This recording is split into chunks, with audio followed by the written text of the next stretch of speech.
उत्तर प्रदेश में defence corridor बनाया जा रहा है, आइडिया है आपको इसका? इसके पीछे क्या प्रयोजन है और क्या स्टेटस है आज के डेट में? आप साहित्य की छात्रा हैं, ये बताएं कि रीतिकालीन साहित्य के मुख्य क्या विशेषताएं थी?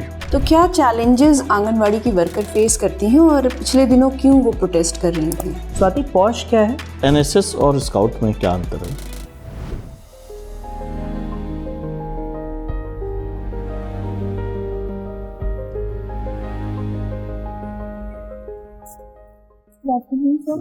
यस, कम इन।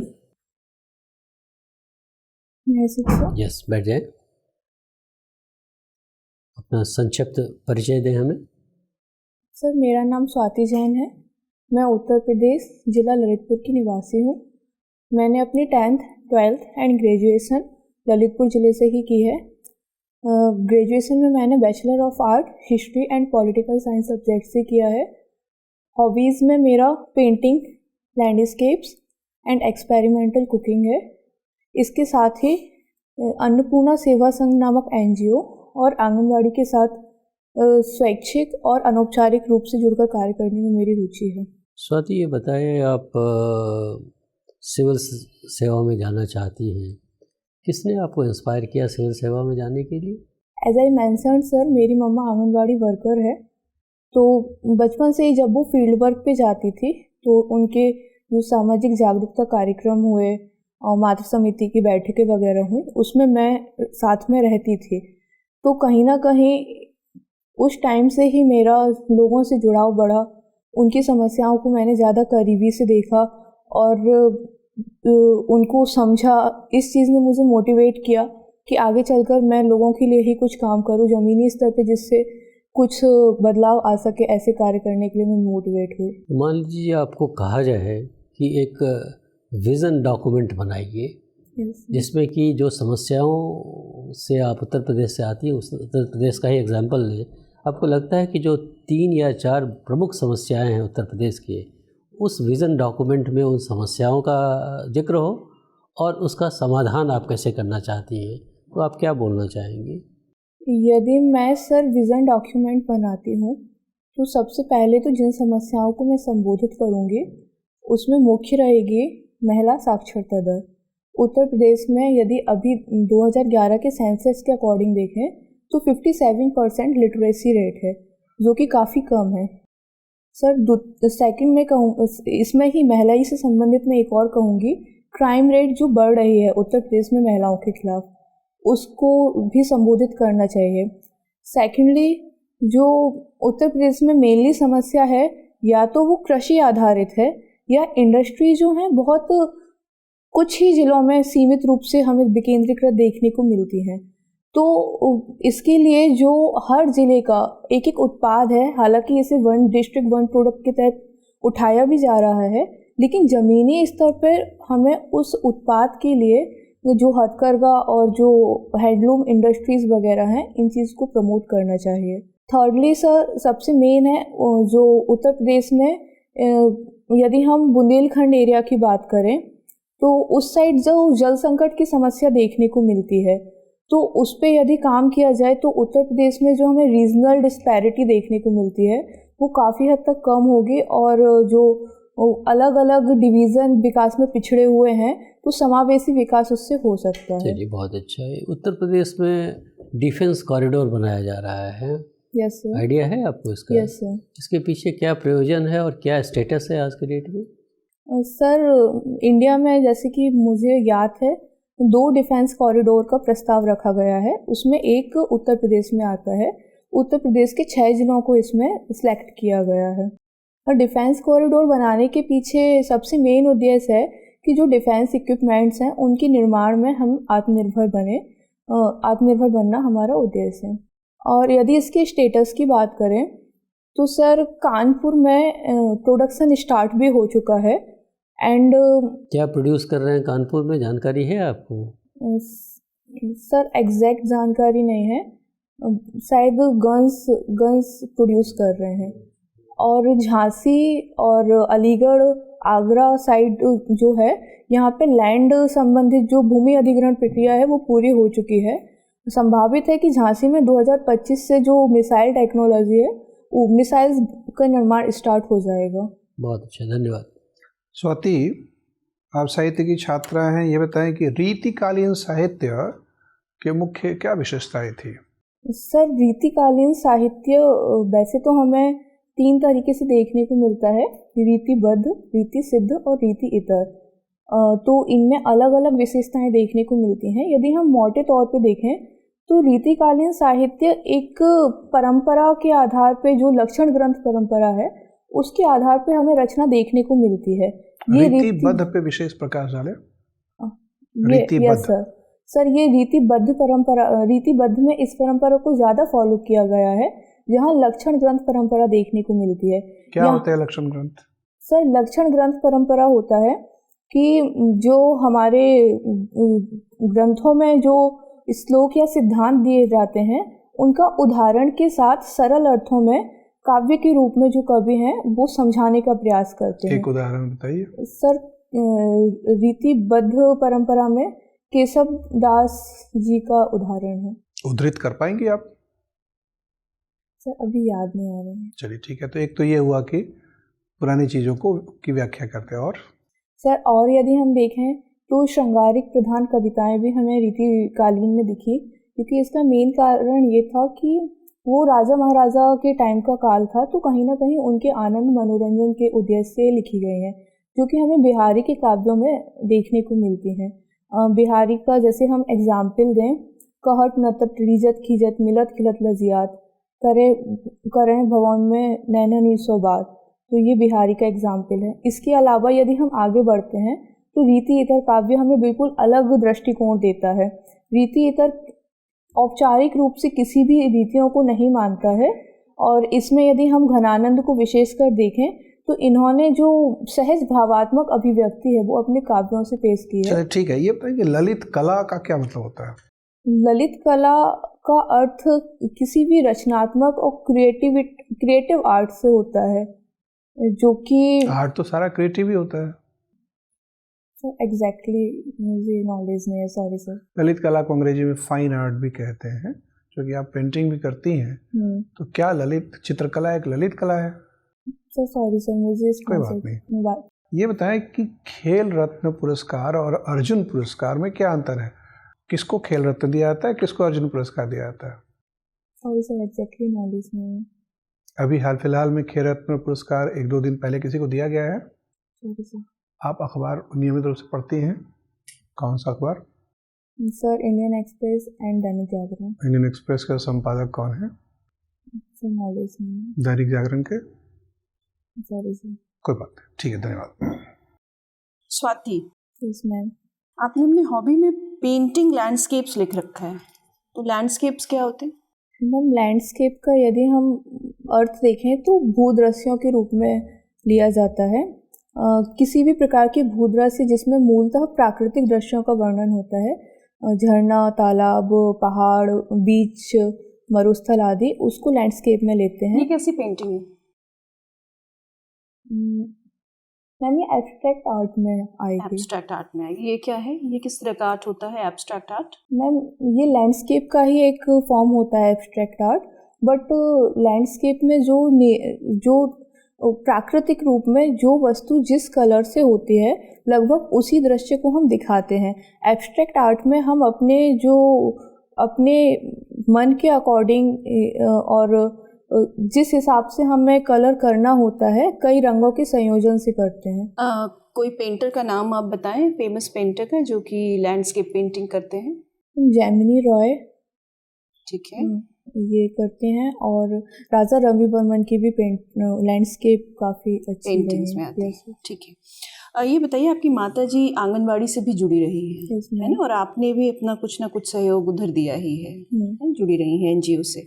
तो क्या चैलेंजेस आंगनबाड़ी की वर्कर फेस करती हैं, और पिछले दिनों क्यों वो प्रोटेस्ट कर रही थी? मैम, सबसे मेन प्रॉब्लम तो ये है कि वेजेस उनकी बहुत कम है। मानदेय आधारित वर्कर्स हैं, मानदेय इनको मिलता है, एंड सेकेंडली वर्कलोड बहुत ज़्यादा है।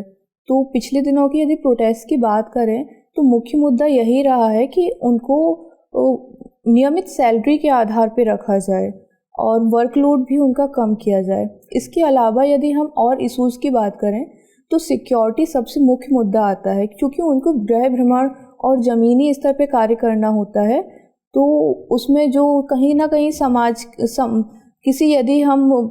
किसी यदि हम नए विचार को ले जाएं, जैसे कि महिला शिक्षा संबंधित हो गया और जो मेंस्ट्रुअल हाइजीन वगैरह हो गया, इससे संबंधित यदि हम जागरूकता के लिए जाते हैं तो कहीं ना कहीं उन्हें समाज की रूढ़ियों का सामना करना पड़ता है। तो सिक्योरिटी सेकंड इशूज़ हो गया है।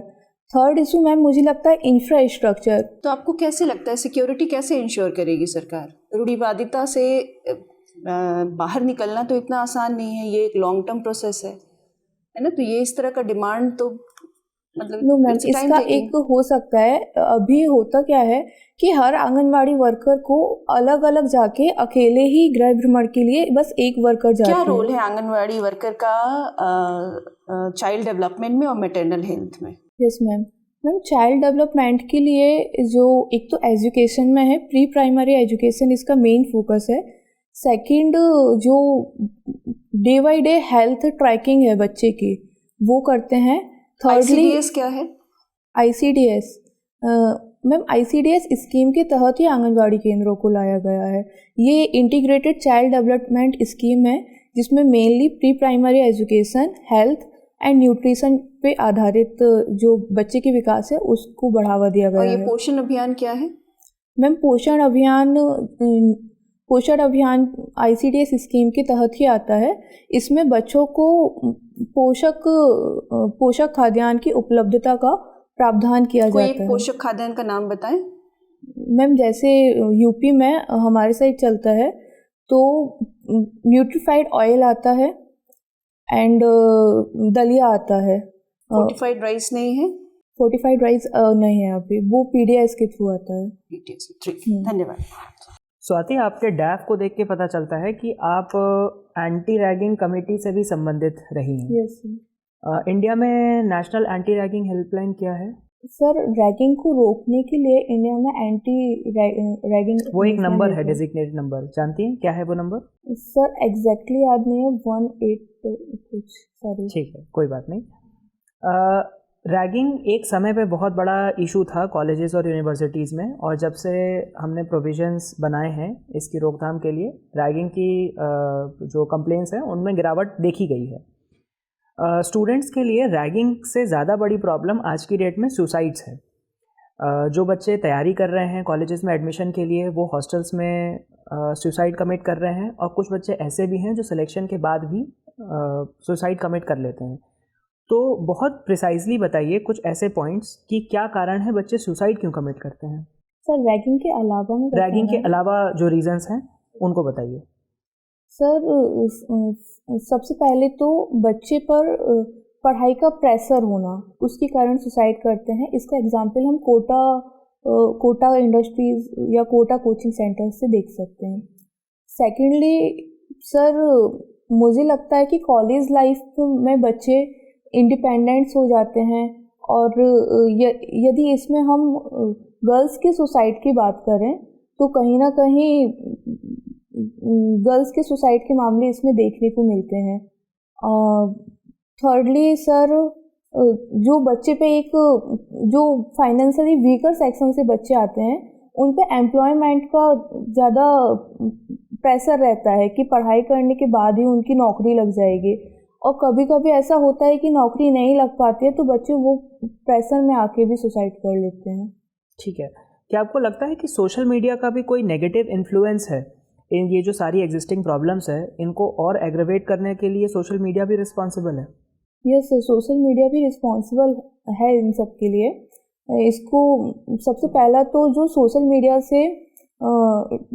मीडिया के थ्रू फेक न्यूज़ फैलती है, और जो डीप फेक वगैरह है वो वीडियोस भी इसके थ्रू देखी जा सकती है। तो गर्ल्स का हैरासमेंट हुआ, बुलिंग हुई, और पोर्नोग्राफी वगैरह की वीडियोस हुई, इनके फैलने से प्रेशर आता है। ठीक है। स्वाति, पॉश क्या है? सर, पॉश वुमेन्स का जो कार्यस्थल पे होने वाला जो यौन उत्पीड़न है उसको रोकने के लिए एक्ट लाया गया है। ठीक है, ये जो एक्ट है, जो इसके एसोसिएटेड रूल्स रेगुलेशंस हैं, इनके अंतर्गत एक ICC का गठन भी किया जाता है। क्या है ICC? Sorry sir. कोई बात नहीं। स्वाति, मेरा अंतिम प्रश्न आपसे, पॉपकॉर्न टैक्स क्या है? सर इसके बारे में पढ़ा तो था लेकिन अभी याद नहीं आ रहा। ठीक, कोई बात नहीं। स्वाति, आप ललितपुर से बिलोंग करती हैं। Yes sir. ललितपुर की स्थिति और परिस्थिति देखें तो दोनों ही विभिन्न हैं। मतलब कह सकते हैं कि उसकी परिस्थिति जो है वो मध्य प्रदेश से मिलती जुलती है, जबकि प्रशासनिक सुविधाएं जो है वो उत्तर प्रदेश के संबंध में। यदि आपसे पूछा जाए कि अनुच्छेद 3 के अंतर्गत दोनों राज्यों की सीमाओं में परिवर्तन करके समस्या का समाधान सुनिश्चित हो सकता है या राज्य का बंटवारा से, दोनों में आप किसको चुनेंगे? ललितपुर की जो समस्याएं हैं वो कहीं ना कहीं उसके चारों ओर जो हमें एमपी के डिस्ट्रिक्ट देखने को मिलते हैं उनकी भी सेम समस्याएं हैं, क्योंकि ये कारण है बुंदेलखंड एरिया का। तो मुझे नहीं लगता कि उनका अनुच्छेद 3 के तहत जो राज्यों का बंटवारा वगैरह हो उसके तहत सुधारी जा सकती हैं। इसके लिए चाहे यूपी हो चाहे एमपी, उन दोनों को अपने एरिया में फोकस डेवलपमेंट पे जोर देना चाहिए, उससे ये समस्याएं ज़्यादा अच्छे से सुलझाई जा सकती हैं। कहीं ना कहीं जो विकास है, डेवलपमेंट है, वो तो आसपास के जो स्थिति परिस्थिति उससे भी प्रभावित होता है, चाहे वो भौगोलिक स्थिति हो, चाहे वो कल्चरल इशू हो, वो भी तो निर्भर करता है उस पर। सर भौगोलिक स्थिति का मान सकते हैं, जैसे कि नदी का है तो बड़ी बड़ी नदियां हमें एमपी के कुछ मुख्य डिस्ट्रिक्ट से निकलती हुई दिखती हैं, तो उसके लिए हम नदी जोड़ो प्रोग्राम जो अभी चल भी रहा है केन बेतवा लिंक, उसके द्वारा भी समस्या का हल कर सकते हैं। और सांस्कृतिक सर दोनों साझा सांस्कृतिक समावेशन दोनों जिलों मतलब जितने भी राज्य हैं ललितपुर के आसपास साझा सांस्कृतिक विरासत है, तो संस्कृति में तो ऐसा कुछ क्लैश देखने को नहीं मिलता है। राइट टू एजुकेशन के अंतर्गत अभी जो न्यू एजुकेशन पॉलिसी है और पुरानी जो एजुकेशन पॉलिसी रही है, इनमें न्यू एजुकेशन पॉलिसी में क्या अच्छा है कि हमें तत्काल प्रभाव से लागू कर देना चाहिए? सर न्यू एजुकेशन पॉलिसी में एक तो मुख्य बात की गई है कि 8th तक बच्चों को उनकी मातृभाषा में शिक्षा देने का जो प्रावधान है इसको हमें कर देना चाहिए, क्योंकि जो यदि बच्चे मातृभाषा में जो कुछ भी सीखते हैं तो मुझे लगता है कि उनकी कैचिंग पावर ज़्यादा स्ट्रांग होगी। तो एक तो ये प्रावधान है। सेकंड कि मल्टीपल एंट्री एंड एग्जिट जो सिस्टम है यूनिवर्सिटीज़ में, उसके लिए हमें लागू करना चाहिए, क्योंकि या तो रोज़गार के प्रेशर में या फिर विवाह आदि के कारण बहुत सारे बच्चे 3 साल का जो हमारा पाठ्यक्रम होता है उसमें बीच में ही ड्रॉप आउट कर लेते हैं, तो एक इस चीज़ को करना चाहिए। और थर्डली सर कि जो पाठ्यक्रम में बदलाव का भी एक प्रस्ताव लाया गया है, उसमें हमें पाठ्यक्रम को एक मैनेज तरीके से जिसमें बच्चे अधिक से अधिक विषयों को सीख सकें और अधिक से अधिक क्षेत्रों में अपनी रुचि को खोज सकें, उसको लाना चाहिए सर। और वोकेशनल एजुकेशन पर भी हमें फोकस करना चाहिए। ठीक है, आपने स्काउट किया है। Yes sir. तो एनएसएस और स्काउट में क्या अंतर है? स्काउट एंड गाइड और एनएसएस में जो मेन अंतर दिखता है, एनएसएस की एक तो इनके संचालन में दिखता है कि एनएसएस जो है वो खेल मंत्रालय के द्वारा वो किया जाता है और स्काउट गाइड सोसाइटी अधिनियम के तहत एक संस्था है। सेकेंडली यदि हम देखें तो एनएसएस में बच्चों को राष्ट्रीय सेवा की तरफ प्रमोट किया जाता है, बच्चों को वो सिखाया जाता है, जबकि स्काउट गाइड बच्चे के चारित्रिक उत्थान से संबंधित है। इसमें बच्चों को साहसिक कार्य, आत्मनिर्भरता वगैरह सिखाया जाता है। जी स्वाति, बहुत बहुत धन्यवाद। आपका इंटरव्यू समाप्त होता है, आप जा सकती हैं। जी सर।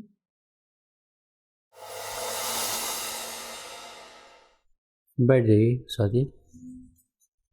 आपका इंटरव्यू तो फरवरी में है ना, 1 महीने के बाद है। Yes sir.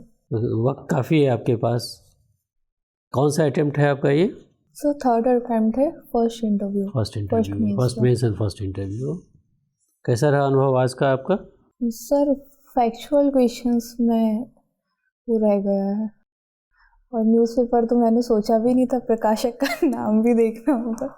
एडिटर की बात हो रही थी, प्रकाशक की बात नहीं होती, एडिटर की। कौन एडिटर है इनके? हाँ। क्योंकि आप ने सिविल सर्विसेज की तैयारी कर रही हैं, अपेक्षित है कि आप इन सब बातों का ध्यान रखेंगे। जब आप कह रही हैं कि भाई डेली न्यूज़पेपर पढ़ रही हूँ और मैं ये पढ़ रही हूँ वो पढ़ रही हूँ, उसी से क्वेश्चन पूछा गया था। यानी आपको नहीं आता था, आपने कहा मुझे नहीं आता, इसमें कोई दुविधा की बात नहीं है। जो ना आए उसको ना बोलना ही ठीक रहता है। बाय एंड लार्ज आपका परफॉर्मेंस अच्छा रहा है। आपने सारे विषयों पर कोशिश की to the best of your abilities जवाब देने का। एक ही चीज़ जो हमें लगा है कि आप जानती हैं, जो उसमें थोड़ा सा और संक्षिप्त आपको रहना पड़ेगा। वेरी ब्रीफ होता क्या है कि थोड़ा सा आप वो लंबा उसका आंसर देने लगती हैं। You have to very very crisp. कोई भी इशू हो, रीतिकाल की बात हो, उस पर भी कोशिश कीजिए बहुत संक्षिप्त जवाब देने का। आपको खेल रत्न अर्जुन पुरस्कार नहीं पता था, कोई बात नहीं, पता अपेक्षित है ये सब चीज़ तो पता हो, क्योंकि ये न्यूज़ में है, चर्चा में है आजकल, और इसीलिए पूछा गया था कि आप न्यूज़ पढ़ती हैं या नहीं पढ़ती हैं। तो एक बार अभी समय है, एक बार करंट अफेयर्स को ब्रश अप कर लीजिए। तो फैक्चुअल, ये सब फैक्चुअल क्वेश्चंस ऐसे हैं जिसका जवाब अपेक्षित रहता है कि आपको पता होना चाहिए। अब जो आई वहाँ से, आप जैसे इंटर की, आपने कहाँ से विश किया लोगों को? विश किया ना आपने बोर्ड को?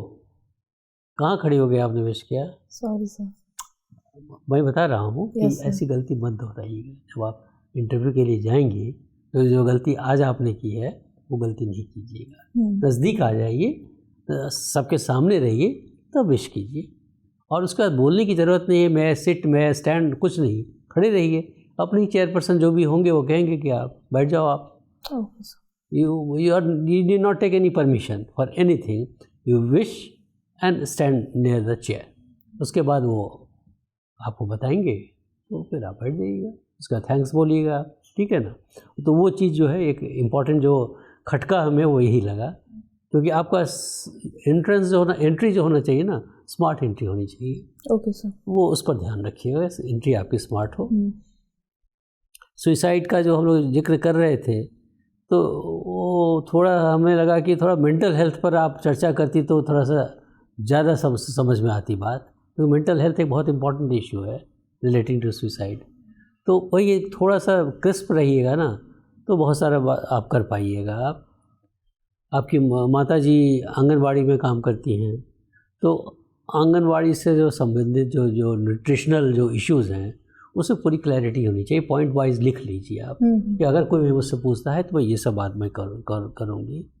सिमिलरली ललितपुर बुंदेलखंड का एरिया है, तो ललितपुर की समस्या अन्य डिस्ट्रिक्ट के अपेक्षा में कोई विशेष समस्या है या नहीं, इस पर एक बार अध्ययन कर लीजिएगा, ठीक है ना। ये आप पढ़िएगा तो आपको समझ में आ जाएगा, एक बार इस पर अध्ययन कर लीजिएगा। तो आप ललितपुर पर भी हो सकता है बात हो आपकी कि स्टेट का विभाजन होना चाहिए, डिस्ट्रिक्ट का रीऑर्गेनाइजेशन होना चाहिए, बहुत तरह की बात हो सकती है। इस पर आप ध्यान दे दीजिएगा। अदरवाइज़ आपने तो हिंदी लिटरेचर लिया हुआ है, आप फिर जाएंगे ना दोबारा इसके लिए दृष्टि में। Yes sir, fine. तो उस टाइम आपको सारी क्वेश्चंस पूछे जाएंगे हिंदी लिटरेचर पर, उसकी तैयारी कर लीजिए। अदरवाइज़ अदर जो आपने जवाब दिया है काफ़ी अच्छा दिया है, डिफेंस कॉरिडोर वगैरह का काफ़ी अच्छा आइडिया आपको है। उसी तरह से प्लेसेस ऑफ वर्शिप एक्ट को भी पढ़ लीजिएगा, उसको लेके क्या समस्या है। 2 मेजर समस्या जो यूपी से रिलेटेड है। तीसरा, सुप्रीम कोर्ट ने जो बुलडोजर कल्चर पे जो जजमेंट दिया है उसको भी पढ़ लीजिएगा, ताकि पता चले कि सुप्रीम कोर्ट ने क्या कहा है। ये बिल्कुल ही करंट अफेयर्स है रिलेटेड टू यूपी, इसकी जानकारी आप ले लीजिएगा, तो आपका प्रदर्शन बहुत अच्छा होगा, ठीक है ना। चलिए, ऑल द बेस्ट। सर, मुझे 2 क्वेश्चंस पूछने थे। हाँ, बताइए। एक तो मुझसे पहले पूछा गया था, मैंने एक जगह दिया था अभी, कि यूपीएससी में वुमेन्स के लिए रिजर्वेशन रखना चाहिए क्या, तो मैं उधर पूछना भूल गई, मुझे बाद में याद आया। तो इसके लिए आप क्या फील क्या करती हैं? सर, मैंने तो ये आंसर दिया था कि रखना चाहिए, इससे जो हमारे निचले वर्ग की जो महिलाएं, खासकर SC ST, वो मेन स्ट्रीम में आ सकेंगे, जो अभी प्रशासन में उनकी बहुत कमी देखने को मिली। पॉइंट ऑफ व्यू है, इसमें क्या गलत है इसमें? ये पॉइंट ऑफ व्यू है। आप तो प्रशासन, आपको अधिकार क्षेत्र से बाहर है ना रिजर्वेशन दिलाना नहीं, but as a citizen of the country you feel strongly about it and you have an argument for that कि साहब ठीक है आपने SC/ST के लिए रिजर्वेशन रखा है, OBC के लिए रखा है, लेकिन महिलाओं के लिए नहीं रखा है, तो वो महिलाएं जो और भी जो निचले वर्ग से आती हैं, जो कम्पीट नहीं कर पाती अपने सहपाठियों के साथ, उनको एक ताकत मिलेगी। आप देखिए अभी असेंबलीज़ में, पार्लियामेंट में तो रिजर्वेशन दे ही दिया है ना 33%। तो आप जो आप लाइन ऑफ आर्गूमेंट ले रहे हैं इसमें बिल्कुल सही है। आप फ्री है लेने के लिए ये आर्गूमेंट, और लेकिन उसके पीछे तथ्य जो आपने बताया वो ज़्यादा इंपॉर्टेंट है, उस तथ्य पर आप मेंटेन कीजिए, बहुत अच्छा है। ओके। और सर ने जो ललितपुर वाला क्वेश्चन पूछा था, मैं ज़्यादा अच्छे से समझ नहीं पाई, उसका क्या स्टैंड होना चाहिए था? मेरा कंसर्न इतना था, जैसे सर ने कहा भी, कि बाकी जो डिस्ट्रिक्ट हैं बॉर्डर एरियाज़ के, और ललितपुर की जो स्थिति है जोग्राफिकली वो थोड़ा डिफरेंट है, ठीक है। तो अगर चाहें तो ललितपुर को जो है ना आर्टिकल 3 में कि स्टेट के बाउंड्री और एरिया को अल्टर करके भी किया जा सकता है, ज़रूरत नहीं है कि स्टेट के डिवीज़न से ही काम चलाया जाए, है ना। तो इसलिए मैंने दोनों ऑप्शन रखे थे कि लीस्ट जो होता है जिसमें कम नुकसान हो, कैसे उसको हम ठीक कर सकते हैं। मेरा बस ये था। ओके सर, ठीक है ना, चलो all the best. Thank you sir.